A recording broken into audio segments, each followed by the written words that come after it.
আসসালামু আলাইকুম সুপ্রিয় দর্শক বন্ধুরা, বাংলাদেশের ওয়েদার আপডেটে আপনাদের সকলকে স্বাগত। আজ 11ই জুলাই শনিবার।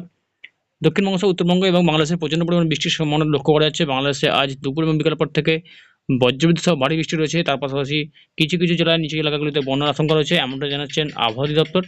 তো আসুন সরাসরি জানাবো আজ কোন কোন জেলায় বৃষ্টির সম্ভাবনা রয়েছে। এই মুহূর্তে আমরা দেখতে পাচ্ছি বৃষ্টি দুপুরের দিকে বেশ ভালো রয়েছে। বগুড়া, সরিষাবাড়ি, ময়মনসিংহ, মদন, কিশোরগঞ্জ, সিরাজগঞ্জ, সিংড়া, রাজশাহী, মোটামুটি এই সমস্ত অঞ্চলগুলোতে আজ 8 থেকে 10 মিলিমিটার পর্যন্ত ভারী বজ্রবিদ্যুৎ সহ বৃষ্টির সম্ভাবনা থাকছে।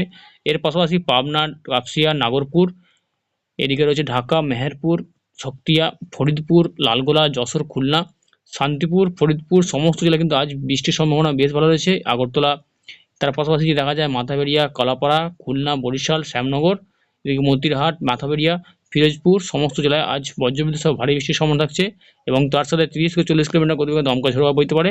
দিয়ে চিত্তাগং, কলাপাড়া, এর পাশাপাশি যদি দেখা যায় অমরপুর, তার পাশাপাশি এদিকে মৌলভীবাজার, সিলেট, শিলং, শিলচর, মোটামুটি সব অংশেই আজ দুপুর এবং বিকেল পর থেকে বৃষ্টির সম্ভাবনা থাকছে বাংলাদেশে। এবং যদি দেখা যায় সন্ধ্যা এবং রাতের মধ্যে কিন্তু মোটামুটি বিকেলের দিকে কিন্তু বৃষ্টির সম্ভাবনা আরও বেশি রয়েছে। নাগরপুর, কাপসিয়া, কিশোরগঞ্জ, ময়মনসিংহ, সিরাজগঞ্জ, সরিষাবাড়ি, বগুড়া, সিংড়া, পাবনা, রাজশাহী, মেহেরপুর সমস্ত জেলায় কিন্তু দুপুর এবং বিকেলের পর থেকে বৃষ্টির সম্ভাবনা একটু বাংলাদেশের দিকে বেশি রয়েছে। তো বন্ধুরা, এই ছিল আবহাওয়ার সংক্ষিপ্ত আপডেটের কাজে লাগলে লাইক দেবেন আর চ্যানেল নতুন হলে চ্যানেল সাবস্ক্রাইব করতে ভুলবেন না। পরবর্তী ভিডিও খুব শীঘ্রই নিয়ে আসার চেষ্টা করব। ততক্ষণে ভালো থাকুন, সুস্থ থাকুন, ধন্যবাদ।